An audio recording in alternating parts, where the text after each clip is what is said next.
Brown Harris is, I think, either the first or one of the first real estate brokerages to honor it as a holiday. So that meant a lot to me because as someone who works for the company, with the company, it's nice to kind of feel that acknowledgement for what is our independence. I personally grew up knowing Juneteenth as my Independence Day, not necessarily July 4th, so it's really great to work for a company that acknowledges that as well. I also went to an HBCU, and so getting all of that knowledge and just knowing that I can take that with me and work for a company that will honor that, and especially in a community like Harlem where predominantly people of color, and to get that culture, and also just now I get the day to be immersed in all the things that Harlem does on Juneteenth. The Black culture is part of who I am and part of what I've grown up with.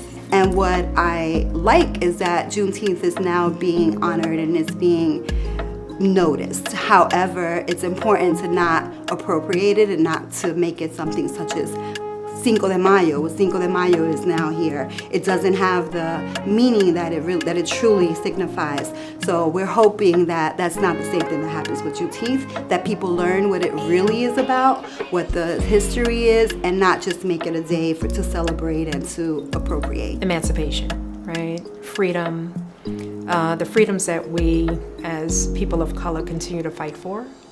It's important that the holiday itself is acknowledged. People really understand the significance of Juneteenth and really just keeping it at the forefront of, every day. Juneteenth hasn't really been uppermost in a lot of people's minds for many, many, many years. I'm really happy to say that Brown Harris Stevens decided that they were going to make this an official holiday for all employees, and it really began to get the discussion about exactly what did that mean.